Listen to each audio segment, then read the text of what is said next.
Welcome back to Beyond Wisdom, where we explore timeless truths for a more peaceful and meaningful life.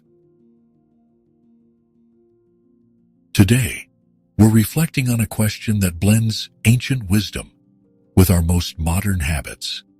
How would the Roman emperor and Stoic philosopher Marcus Aurelius navigate the world of social media?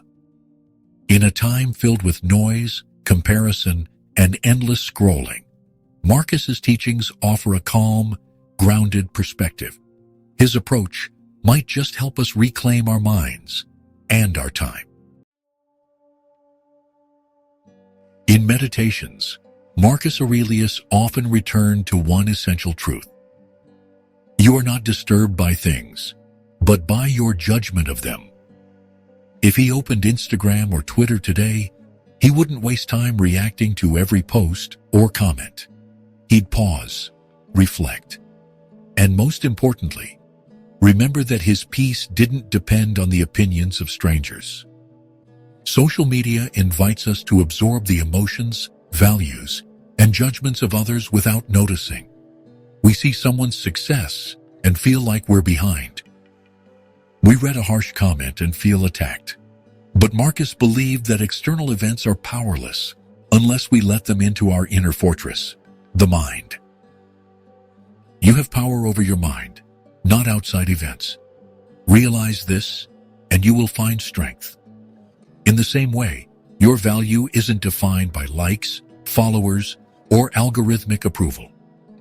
Marcus would scroll past all that noise and return to clarity. Imagine Marcus receiving a snide comment on a philosophical post. Would he reply with sarcasm?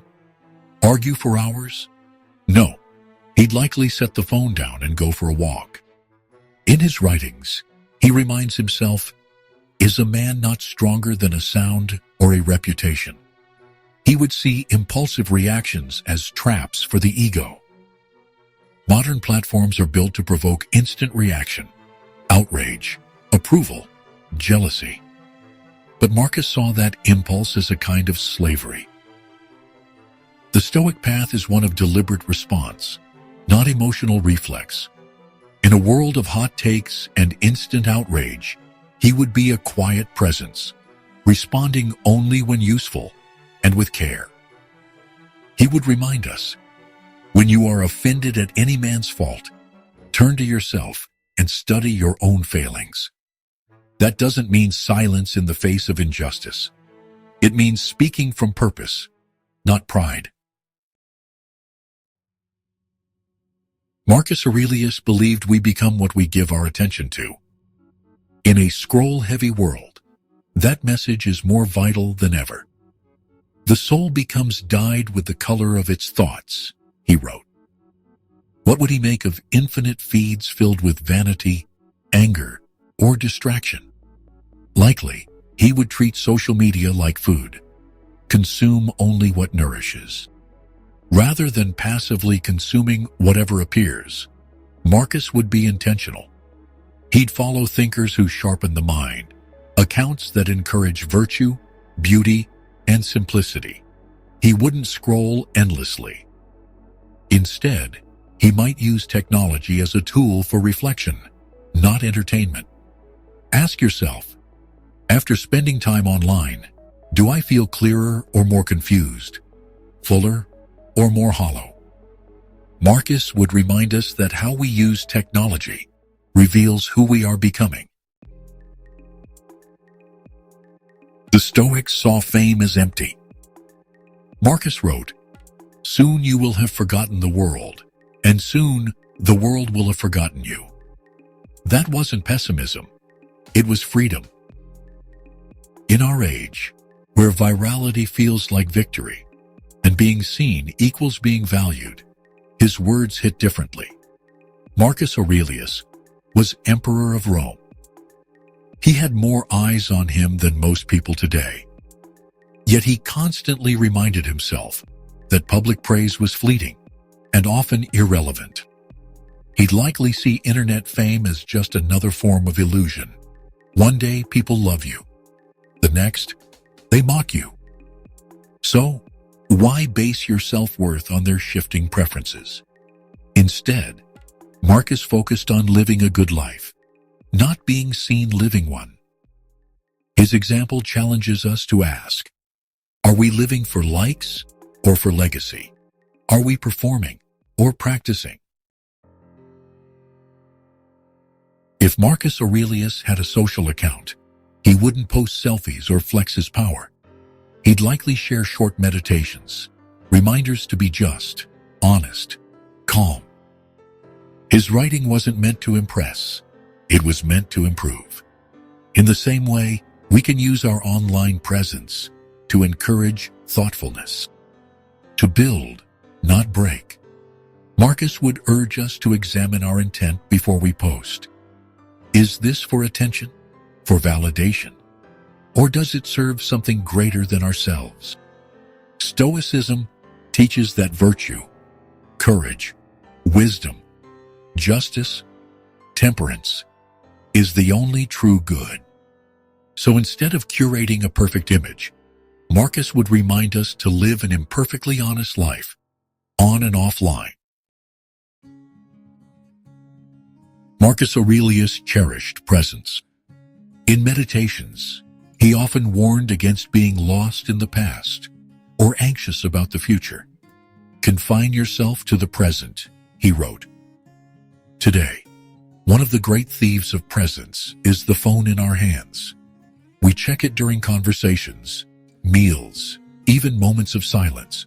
We miss life, inch by inch. Marcus would likely turn off notifications, maybe even log off entirely for long stretches. Not out of disdain, but out of discipline. He knew that the present moment is all we truly possess. By giving it away to distraction, we lose what matters most. Instead of reaching for the phone, Marcus might reach for his journal, or sit in silence, or help a stranger. Because being alive, fully alive, requires attention. And that attention is just too sacred to be squandered. While social media reflects the surface of life, Marcus was obsessed with the interior. Every day, he journaled not for others, but for himself. His reflections became meditations, not because he meant to publish them, but because he meant to grow. If Marcus used technology today, it would likely be for learning and reflection, not for display. He'd encourage us to, close the app, open a notebook, and ask, what did I do well today? Where did I falter? What am I avoiding? Digital reflection, likes, comments, notifications, is external. Stoic reflection is internal. It doesn't reward you with applause, but it does reward you with peace. Above all, Marcus Aurelius knew life was fleeting. He wrote often about mortality, not to scare, but to clarify. Do not act as if you were going to live 10,000 years. Death hangs over you. While you live, while it is in your power, be good. If he looked at how many hours we spend online, comparing, arguing, escaping, he might gently remind us, you're not here forever. What are you doing with the time you've been given? This isn't a call to quit social media. It's a call to wake up while using it, to stop drifting, to stop letting others choose our focus, and to start living like each moment counts, because it does. In a world where attention is the most precious currency, Marcus Aurelius would teach us to guard it like treasure. He wouldn't reject technology. He would master it, use it wisely, and never let it shape his soul more than his principles. We don't need to be emperors or philosophers to do the same. We just need to slow down, reflect, and ask ourselves, am I using this, or is it using me? What's one habit you think Marcus Aurelius would change about your current use of social media? Let us know in the comments. We'd love to hear your reflections. Thanks for watching. If this video brought you value, subscribe to Beyond Wisdom. Until next time, stay calm, stay strong, and stay wise.